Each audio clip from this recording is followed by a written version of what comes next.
Arc Longring Longland, chapitre 303. Cricket a pris une décision. Comme ils n'ont plus de raison de rester ici, lui et les singes vont reprendre la mer. Et tout le monde est bien motivé. À Mocktown, l'ambiance n'est pas la même. Le grand corsaire Don Flamingo s'amuse à manipuler Bellamy et Sarkis et tout le monde se demande ce qu'un homme de son calibre fout ici. L'explication, c'est qu'en fait, Bellamy est sous ses ordres et sa défaite a traîné son nom dans la boue. On apprend d'une personne qui regarde la scène que la tête du Shichibukai était à plus de 300 millions de berries et il a accédé à ce statut. Bellamy lui demande une dernière chance et lui promet de lui rester fidèle. Don Flamingo lui dit qu'il est un fidèle subordonné et que les gens doivent être prêts pour la prochaine ère. Son discours laisse paraître une seconde chance, mais conclut avec « Je me passerai de tes services ». Et on voit Sarkis qui, malgré lui, plante son couteau dans le dos de son capitaine. La scène se termine sur un discours du corsaire qui annonce des bouleversements, des grands guerriers et que seuls les vrais pirates vont survivre dans ce nouveau monde qui approche. Notre équipage arrive de manière un peu brutale en mer et réalise ce qu'ils viennent de vivre, mais pas le temps de se reposer, ils doivent affronter une tempête. Nami les rassemble et annonce qu'elle garde 80% du butin pour le bateau. Oui, elle a vraiment fait cette blague. Comme ils ignorent le prix des réparations, elle préfère garder une somme importante de côté. Luffy décide que le prochain recrutement, ça sera un charpentier. Un homme capable de retaper le bateau et que la route est encore longue. Et qu'ils vont plus que jamais avoir besoin de leur maison mairie. Mais faut pas déconner, il veut aussi un musicien. Chapitre 304. Les Sea Monkeys ont déclenché une vague gigantesque. Oui, des singes de mer et alors. On aime les singes ici. Alors que la vague arrive, Usopp détecte un nouveau bateau. Mais il est bizarre, il n'y a pas de voile ni de pavillon et les mecs semblent démotivés. Ils se font interpeller par notre équipage. Et d'un coup, c'est le bordel. Les mecs s'engueulent, à Skip, il n'y a plus de capitaine ni de navigateur et personne écoute personne et tout le monde se crie dessus. La vague s'effondre sur eux et notre équipage se barre. Plus tard, on demande à Robin, en haut de la vigie, si elle voit quelque chose. Elle dit oui, ça fait un bout de temps que la Terre est en vue. Pendant qu'ils se dirigent dessus, Usopp repense à l'équipage qu'ils ont croisé et a un mauvais pressentiment. L'île en question est déserte. C'est un grand étendue d'herbe avec de grands arbres fins. Luffy, Usopp et Chopper se jettent sur la terre et commencent leur exploration. Et ils trouvent des trucs un peu chelous. Un ours allongé, des pommes allongées, des élans, etc. Bon, vous l'avez capté, tout est long ici. Nos trois explorateurs trouvent une maison qui, au passage, a l'air pas mal. Et Luffy rentre comme si c'était chez lui, ce bâtard. Il s'est cru dans un Zelda. Derrière la maison, Chopper discute avec Shelly, une grande jument qui appartient à quelqu'un parce qu'elle porte une selle. Luffy remarque que les bambous sont si hauts qu'on n'en voit même pas la cime. D'un coup, il commence à bouger et notre héros prend même un coup. En réponse, il fracasse l'un des bambous. Pendant que les deux s'amusent à se battre contre la végétation, Shelly raconte qu'elle ne sait pas où est son maître. Bruit de fracas, Luffy dit qu'après avoir cassé un bambou, un esprit est apparu. Au niveau du bateau, il se passe quelque chose de bizarre.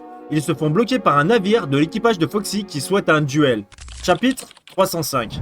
L'esprit se redresse et dit « Oui, je me souviens de vous, ça fait un bail. Qu'est-ce que vous devenez ?» Là, les gars se regardent interrogatifs et personne ne le connaît. Puis le petit vieux réalise à haute voix « Ah, je comprends mieux pourquoi vos visages me disent chi. » Les interactions sociales dans ce pays, JPP. Au final, cet homme, c'est Tonjit, un nomade qui les remercie de l'avoir fait tomber des échasses. Pour la petite histoire, il a toujours adoré ça et a décidé de monter sur les plus hautes échasses du monde. Mais une fois en haut, il avait tellement peur de redescendre qu'il est resté perché 10 ans. Regardez comment il a eu peur. Je sais pas, moi quand je me chie dessus, ça ressemble pas à ça. M'en bat les couilles. Bref, il explique qu'il a survécu en mangeant les fruits des arbres qui eux aussi sont grands. Au passage, Luffy demande comment ça se fait que tout soit long sur cette île. La raison, c'est que comme il y a beaucoup d'espace, pourquoi les animaux se priveraient de vivre en longueur? Et les noms, c'est pas un ornithorynque, c'est un ornithorynque. Ils se contentent juste d'allonger les noms. Salut Saku! Puis il les invite à boire un verre chez lui pour les remercier. Mais forcément, comme ça fait 10 ans, tout a périmé. Et comme ils veulent chi manger, Tonjit leur dit que c'est des fragiles. Et après une intoxication alimentaire, il leur raconte qu'ils sont sur l'île de Longring Longland. Toujours plus long le nom, parce que l'île est en forme de cercle qui se divise la majorité du temps en 10 îlots. En gros, chaque année, il y a une marée qui permet de traverser d'un îlot à l'autre et que son peuple de nomades profite de ça pour changer d'îlot tous les 3 ans. Mais maintenant, il aimerait retrouver les siens d'ici 5. Mais pour ça, il lui faut un cheval pour traverser. Et comme ils sont bidons en navigation, c'est la seule solution. Vous imaginez bien qu'ils lui font retrouver Shelly et que les retrouvailles sont heureuses. Jusqu'au moment où alors qu'il galope dans un champ, un coup de feu retentit blessant le cheval. À Shai, on voit les trois bolos et Luffy va à leur rencontre pour leur demander qui ils sont et c'est quoi ce délire. Il s'agit du capitaine Foxy, le renard argenté avec une prime de 24 millions de berries, Porcher et Hamburg, deux membres de son équipage. Pendant que Chopper et Usopp font les premiers soins, Luffy est chaud pour leur éclater la gueule. Foxy au début est déprimé que notre héros le connaisse pas, mais il s'est renseigné que lui et Zoro valent réunis 160 millions de berries, expliquant qu'il obtient toujours ce qu'il désire, et ce qu'il désire c'est une partie de Davy Backfight à 3 pièces selon les règles habituelles. Usopp panique et dit à Luffy de ne surtout pas accepter parce qu'il risque de tout perdre en pensant au bateau qu'ils ont croisé juste avant. Chapitre 306. Alors plutôt que de vous le raconter de manière habituelle, je vais vous faire un point de situation et d'explication. Le Davy Bag Fight, c'est un duel entre deux équipages. Après que les deux capitaines soient tombés d'accord, ils tirent tous les deux un coup de feu pour commencer. Dans chaque manche, tu paries un membre de ton équipage. Donc soit tu te renforces, soit tu perds quelqu'un. Et cette personne doit jurer fidélité au nouveau capitaine. Et si personne convient, tu peux piquer le pavillon de l'autre et ils ne pourront plus jamais le hisser. Si tu respectes pas les règles, c'est le déshonneur. Une fois que les capitaines ont juré de respecter les règles, le nombre de pièces est jeté dans la mer pour avertir Davy Jones en fonction du nombre de manches. Ici, 3. Et sur les 3 manches, il ne peut y avoir que 7 participants max sur les épreuves suivantes. La première, c'est une course, le deuxième, un jeu de balles et le troisième, c'est un duel. Pour le lore, Davy Jones est un capitaine pirate qui a existé il y a longtemps, frappé par une malédiction et depuis, il vit au fond des mers et que chaque trésor ou bateau qui lui appartient. C'est la raison du nom du jeu, Davy Bag Fight. Vous imaginez bien que le crétin de Luffy a accepté le duel au bonheur de certains et au désarroi des autres. Du coup, l'équipage de Foxy qui a l'air spécialisé dans ce genre de duel prépare une fête foraine pour l'occasion. Ça ressemble vachement à un show avec Castor, etc. La course sera faite par Nami, Robin et Usopp contre Porcher, Capote et Monda, un requin. Il faut faire le tour de l'îlot avec un radeau qu'ils ont construit eux-mêmes avec 2 rames et 3 tonneaux. La deuxième, le jeu de balle, ce sera Zoro, Sanji et Chopper. Le duel sera géré par Luffy. Chapitre 307. En vrai, ça n'a pas vraiment d'importance, donc je vais être assez bref à partir de maintenant. La petite subtilité de cette course, c'est que tous les coups sont permis, et dès que le départ est donné, l'ensemble de l'équipage de Foxy déchaîne les enfers sur l'embarcation de nos héros. Sans rentrer dans les détails, malgré les attaques et le karaté de Capote, ils arrivent à se tenir à leur niveau grâce à un impact dial, avant d'arriver sur une barrière de corail avec des courants violents. Sur le large, Foxy, accompagné de Hamburg, prépare un mauvais coup. Chapitre 308. Le Cutie Wagon est en avance et s'engage dans la barrière, mais ils sont repoussés. Nami prend le temps d'analyser et décide de prendre un passage en particulier. Foxy, pour les ralentir, va mettre un fumigène, mais le baril Tiger sort sans problème. Le délire, c'est que la navigatrice a anticipé les mouvements des courants, donc même à l'aveugle, ils ont pu passer de l'autre côté. Puis, grand tourbillon qu'ils esquivent avec un deuxième coup d'impact, prenant large de l'avance malgré les interventions de Foxy qui tentent de les ralentir avec des panneaux et des petits stratagèmes, mais Nami est loin d'être conne. Pendant ce temps, Capote et Monda ont combiné leurs forces pour tenter de les rattraper et ça marche. Ils tracent, même si à un moment, ils s'arrêtent au niveau du faux panneau d'arrivée que Foxy a placé. Chah! Le Barrel Tiger est sur le point de franchir la ligne d'arrivée. Malgré la vitesse du Cutie Wagon, notre équipage va gagner. Mais on apprend que Foxy... Putain, je suis désolé, mais il a vraiment une sale gueule. On apprend que Foxy a un fruit du démon et utilise le Noro Beam ou Ramolo Beam sur notre trio. Chapitre 309. Le Cutie Wagon passe la ligne d'arrivée et c'est la fête pour l'équipage de Foxy. Au début, les chapeaux de paille sont un peu perdus, puis Nami comprend que le rayon du renard argenté ralentit les gens qui sont dedans. C'est pour ça qu'ils ont perdu juste avant la fin. Foxy confirme et explique qu'il est devenu un homme ramolo après avoir mangé le Noro Nomi. Je suis désolé, mais pour moi, quand j'entends ça, je pense uniquement au Pokémon Ramolos. Et quand son rayon touche un truc, il le ralentit pendant 30 secondes avant de reprendre sa vitesse initiale. Il fait un discours avec un boulet tiré par Amber qui finit par se prendre dans la gueule. J'ai juré, Ramolos, mais en moche. Et comme prévu, il récupère un membre d'équipage qui sera Chopper. Au début, ils font alarme disant que s'il a pris la mer, c'est uniquement parce que c'était pour être avec eux. Et parce que Luffy lui a demandé. Zoro pose sa bouteille et lui dit arrête de te plaindre, tu fais de la peine à voir, et lui fait la morale. Comme quoi, c'est un grand garçon qui doit assumer ses actes sans les rejeter sur la faute des autres, qui doit accepter la décision de son capitaine sans chouiner parce que c'est un pirate maintenant. Ferme-la et regarde ce qu'il passe. Giga Chad, je serais une meuf, je serais amoureuse. Du coup, Chopper se calme et prend une leçon qui je pense lui fera du bien pour la suite. Début de la deuxième épreuve, et comme Chopper est passé chez Foxy, Zoro et Sanji seront que deux face à Hamburg, Pickle et Wotan, un croisement entre un homme poisson et un géant. Ils vont s'affronter au Gros Gearing. C'est un terrain avec 2 cages matérialisées par 2 bouées. Il y a aussi un rond au milieu de chaque moitié de terrain. Et la première équipe à marquer un point gagne. Le but est simple, faire entrer le ballon dans la bouée adverse. Cependant, le ballon c'est un joueur. Et quand le mec demande qui fera le ballon entre le cuistot et le sabreur, Zoro, ce gros chien, à la place de faire un petit Shifumi, il désigne Sanji du doigt directement. Forcément, vous savez que l'entente entre les deux, c'est pas ça. Une fois ces 3 monstres face à eux, Sanji demande comment tu le sens. Zoro répond avec un rictus, très bien. Chapitre 310. Après des présentations à la combat de catch, le pile ou face est remporté par l'équipage de Foxy. Ils choisissent la balle, c'est-à-dire que Sanji doit se positionner dans le cercle du camp adverse. Ah oui, la balle chez eux c'est l'homme poisson géant. Du coup, Sanji et Zoro commencent à s'embrouiller parce que Sanji ne veut pas être la balle, et bien évidemment, les interventions extérieures sont autorisées. Foxy explique que les pirates qui pleurent pour ce genre de raison ne méritent pas d'être nommés ainsi. Bref, pour qu'il y ait enfin un ballon, Nami lui dit que le ballon lui va très bien. On peut enfin commencer. Enfin non, Zoro n'a pas le droit au sabre et Sanji se fout de sa gueule et c'est la baston. Moi, ça me fait rire. Sanji se positionne et le départ est donné. Il commence par esquiver le tacle de Pickle et jump sur Big Pun. mais il glisse sur la peau de l'homme poisson et là c'est un peu la merde. Alors, mon exemple va surtout parler aux joueurs de SSBM. Vous voyez le moment où vous avez peu de pourcentage et le mec vous enchaîne et vous touchez pas le sol? Bah c'est ce qui se passe pour Sanji pendant que Zoro se fait défoncer. Jusqu'au moment où Hamburg est sur le point de smash Sanji dans la bouée, mais là les deux surtout par ego se laissent pas faire. Zoro attrape Pickle et se lance dans la direction de Sanji pour l'intercepter. Et le cuistot se débat et repousse Hamburg et les deux adversaires se percutent de plein fouet. Puis Zoro et Sanji recommencent à s'embrouiller. Chapitre 311. Alors qu'ils sont toujours en train de se bouffer la gueule, Big Pan attaque. Et pour résumer grossièrement, comme sa peau glisse, ils peuvent pas attaquer où ils veulent. Tandis que lui, il s'en balèque. Il utilise même des lames sous ses pieds et malgré les protestations auprès de l'arbitre qui prend un kick de Sanji, ce qui lui vaudra un carton jaune, notre duo est en turbo galère face à la peau du géant. Et quand ces deux alliés reviennent avec des armes et armures sur le terrain, le sabreur et le cuistot se font défoncer. Et quand je vous dis défoncer, c'est le mot.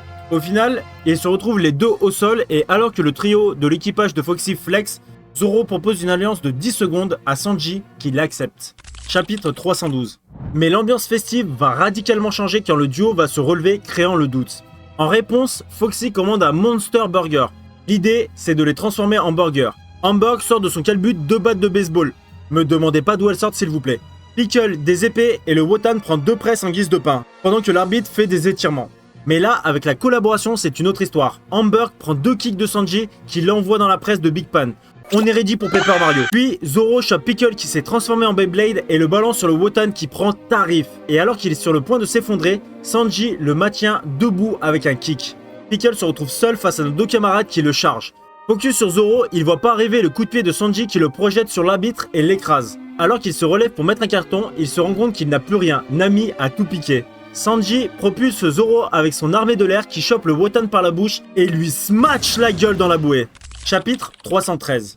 Célébration pour les Mugiwara, surprise totale pour l'équipage de Foxy suite à la première défaite. L'arbitre, via une manipulation de Nami, sonne la fin du match. Vient le moment du choix de l'adversaire.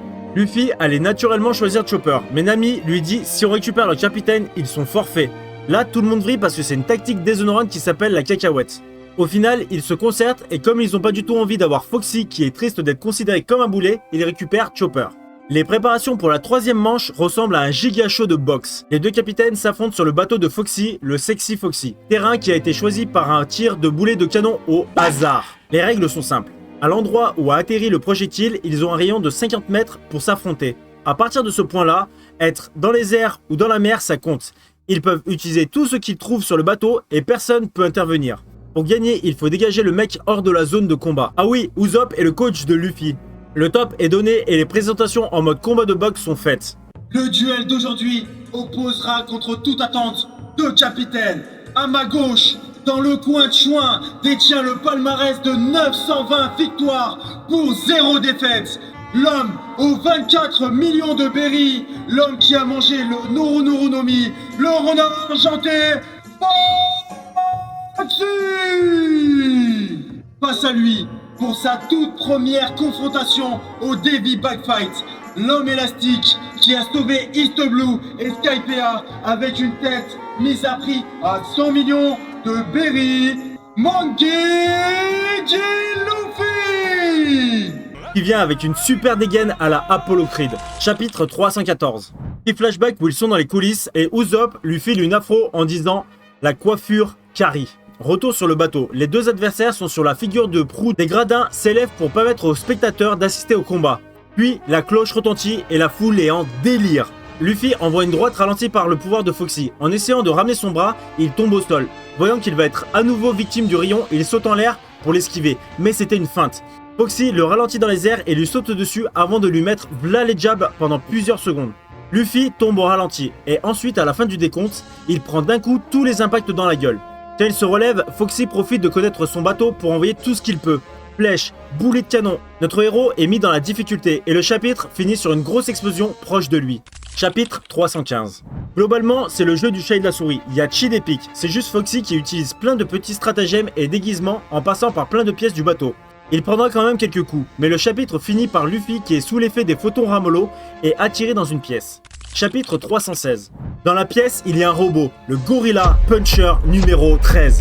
C'est une machine pilotée par Foxy qui distribue des patates de la puissance d'un gorille qui sont enflammées. Et en plus, dans la salle, il a installé des miroirs qui reflètent son rayon.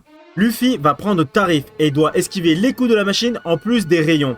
Au final, il brise le miroir et arrivera quand même à toucher Foxy. Mais le retour du bâton va être une déferlante de coups enflammés qui amèneront Luffy au sol.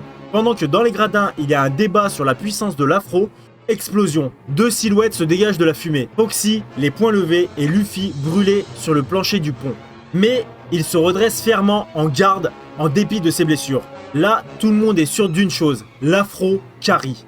Devant la situation, Foxy le ralentit grâce à son rayon et le martèle de coups. Cependant, Luffy se relève. 1 fois, 2 fois, et lors de la 3e fois, il hurle que même mort et enterré, il abandonnera jamais ses compagnons. Chapitre 317. La ténacité de Luffy, cette capacité à se relever à chaque fois en faisant abstraction de la douleur, gagne les cœurs. Et tout le monde l'encourage, ce qui va faire rager Foxy qui va reprendre les assauts. Notre héros, grâce au pouvoir de l'afro, fait face. Et ça rend v'là les nions. Et à un moment, quelque chose se fige. Luffy, à genoux, bouge, mais son adversaire reste immobile. Ou du moins, il est ralenti. Creed a utilisé un bout de miroir pour lui renvoyer son pouvoir. Puis, il met une giga droite avant de monter sur la figure de proue. La foule commence le décompte. 8, 7, 6, et là, la figure de Foxy commence à se déformer et quand le compteur atteint 0, il prend l'impact de la droite qui le dégage dans les airs pendant que Luffy lève les bras en guise de victoire. Chapitre 318. Tandis que Foxy atterrit dans la mer hors de la zone de combat, Luffy est acclamé par son équipage, pendant que celui du renard se précipite pour le sortir de l'eau. Un peu plus tard, Luffy se réveille et se demande ce qu'il s'est passé. Il est soulagé d'apprendre qu'il a bien remporté le duel et Foxy vient à sa rencontre pour le féliciter d'avoir niqué sa légende de combattant invaincu. Il lui tend la main et au moment où Luffy approche la sienne, il tente une technique, mais comme le bras de Luffy s'allonge, le renard se cogne la tête contre le sol. Il est temps pour eux de prendre leur gain. Alors que l'attention est portée sur les charpentiers, Luffy décide finalement de prendre leur drapeau. Comme c'est un mec sympa, il leur laisse cependant leur voile. Comme leur pavillon est aussi dessus, Luffy dessine un nouvel emblème et comme son niveau en dessin est dégueulasse, puis Foxy et son équipage prennent la mer. Luffy retourne voir Tonjit et lui offre le pavillon. Malheureusement, ils ne pourront pas ramener le nomade près de son peuple. Le log pose indique la position de l'île mais pas des îlots. Mais pour Tonjit, c'est pas grave. Il les invite à l'intérieur de chez lui pour prendre un verre. Mais il se cogne contre une très grande personne qui dormait debout. Robin tombe à la renverse et regarde l'homme avec terreur. Il la reconnaît immédiatement. Comme tu as grandi, Nico Robin. Chapitre 319. Tout le monde se met en garde. Robin explique aux autres que cet homme est l'amiral de la marine Aokiji du quartier général. Le marine dit « Calmez-vous, je ne suis pas en service, j'étais juste en balade ». L'archéologue explique qu'il n'existe que 3 personnes qui portent ce grade d'amiral. Aokiji, Akainu et Kizaru. Et un seul homme est au-dessus d'eux, l'amiral commandant en chef Sengoku. En gros, ces mecs-là, c'est les hommes les plus puissants de la marine. Aokiji est plus intéressé par la poitrine de Nami alors que les autres sont dans tous leurs états. Il a une sorte de nonchalance un peu décalée par rapport à son grade, et il faut un petit temps pour que les chapeaux de paille se calment. Il dit que par contre, il était curieux de savoir si Robin les avait bien rejoints et que mine de rien, à eux 3, ça fait 239 millions de berries. Il va chiffer pour le moment, mais compte quand même faire un rapport au quartier général.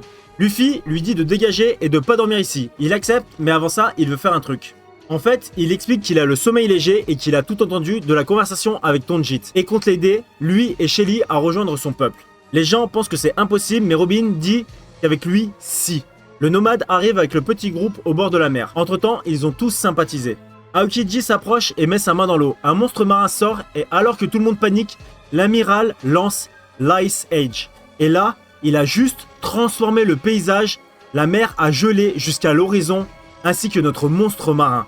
Robin dit qu'il a mangé le Ie-Ie-Nomi, le fruit du givre, de type Loga. Voilà de quoi est capable un amiral de la marine. D'ailleurs, celui-ci s'adresse à Tonjit. Va rejoindre les tiens, couvre-toi, la glace va tenir 1 semaine. Imaginez la puissance du pélo. Le nomade remercie les pirates et l'amiral puis s'en va. En revenant sur la terre ferme, Aokiji remarque que Luffy ressemble à son grand-père. Ce qui semble perturber Luffy, annonçant que son grand-père a fait énormément pour lui plus jeune. L'amiral ajoute « Je suis pas venu seulement pour voir Robin, mais toi aussi, et tout bien réfléchi, je vais peut-être vous tuer maintenant. » Chapitre 320. L'amiral explique que le gouvernement continue de les sous-estimer, mais que pour lui, leur équipage a grave du potentiel, et que même s'ils sont pas très nombreux, et vu ce qu'ils ont déjà accompli pour l'avenir, ça présage rien de bon. Toutefois, la véritable problématique, c'est Robin. Il ajoute, une prime ne fait pas que refléter la puissance, mais le niveau de danger pour le gouvernement mondial. Voilà pourquoi à 8 ans, sa tête était mise à prix et qu'elle s'est bien adaptée pour une gamine fuyant et profitant ce dont elle s'était attiré les faveurs. Tout ça lui a permis de vivre sans être repéré et maintenant la prochaine planque, c'est cet équipage. Forcément, le ton monte du côté des chapeaux de paille. L'amiral continue en disant qu'il n'y a rien de personnel. À la limite, la seule chose qu'il pourrait lui reprocher, c'est de lui avoir filé entre les doigts il y a longtemps. Mais il met les pirates en garde. Cette femme est maudite et ils vont regretter de l'avoir à leur bord. Toutes les organisations dont elle a fait partie se sont effondrées et à chaque fois, c'est la seule rescapée. Pour Luffy, le passé reste le passé. Robin, je crois que c'est la première fois que je la vois réagir comme ça, comme si les mots d'Aokichi touchaient quelque chose qu'on n'était pas censé atteindre. C'est pas la peur, c'est pire. En réaction, elle balance 30 fleurs et broie l'amiral qui se relève dans la glace. Il prend une poignée d'herbe et crée un sabre de glace et arme son bras. Immédiatement, Zoro bloque son attaque. Sanji s'élance et désarme l'amiral en envoyant son arme dans les airs. Luffy balance une droite en plein ventre, mais les 3 meilleurs combattants se retrouvent tous gelés au niveau des points de contact. Aokiji regarde Robin disant « T'es fait des bons amis, mais tu es toujours la même ». Elle répond « Tu te trompes, j'ai ». Mais avant qu'elle puisse finir sa phrase, il l'étreint de manière mortelle, la glaçant instantanément. Luffy, hors de lui, insulte l'amiral, qui explique qu'elle est encore en vie. Mais si on brise la glace, et il arme son poing et frappe en direction de Robin. Au dernier moment, Luffy esquive avant de confier Robin à Chopper et Usopp pour la décongeler. Même Nami retardera l'amiral qui est encerclé par les pirates. Luffy donne l'ordre de s'écarter, il veut affronter Aokiji en combat singulier. Il accepte mais l'avertit, j'ai pas de bateau pour te ramener en prison, je vais donc devoir te tuer. Chapitre 321. C'est la panique sous la douche du Merry. Usopp crie sur Chopper inquiet, demandant s'il est sûr que Robin va vivre. T'es marrant toi, tu crois que je décongèle des gens tous les jours ?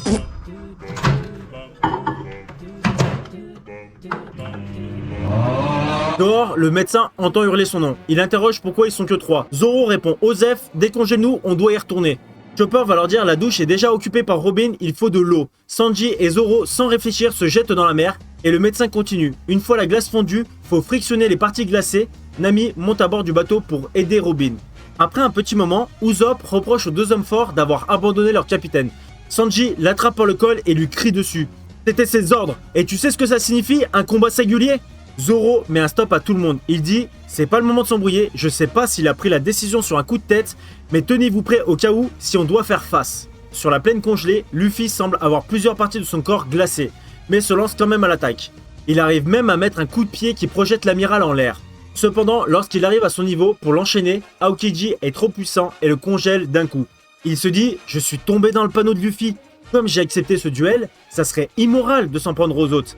Je suis bloqué et même si j'ai gagné, à moins que Luffy pensait vraiment pouvoir me battre. » Il s'adresse à la statue de Luffy. « Tôt ou tard, vous allez subir Nico Robin. Cette femme est née sous une très mauvaise étoile. Et vous ne pourrez plus porter ce fardeau bien longtemps. Prendre cette femme à son bord est synonyme de grave danger. Il m'aurait été facile de te briser, mais j'ai une dette envers toi pour Crocodile. Ah oui, on parlera de l'autre abruti de Smoker une prochaine fois. Allez, salut !» Peu après, Sanji et Zoro sont revenus et ramènent leur capitaine au Merry. Aokiji enfile sa veste et regarde dans quelle direction indiquera le log pause à partir de cette île. La prochaine destination pour les pirates, ça sera Water 7, puis s'en va en vélo à travers la mer. Sur le bateau, bonne nouvelle, le cœur des 2 congelés bat. C'est le soulagement, mais pour Nami, repartir immédiatement, c'est hors de question. Ils passeront la nuit ici afin de se reposer. Tout le monde dort à point fermé, à l'exception de Robin qui fixe le plafond. Son visage est inexpressif, mais semble tiraillé. Ainsi se termine l'arc Long Ring, Long Land.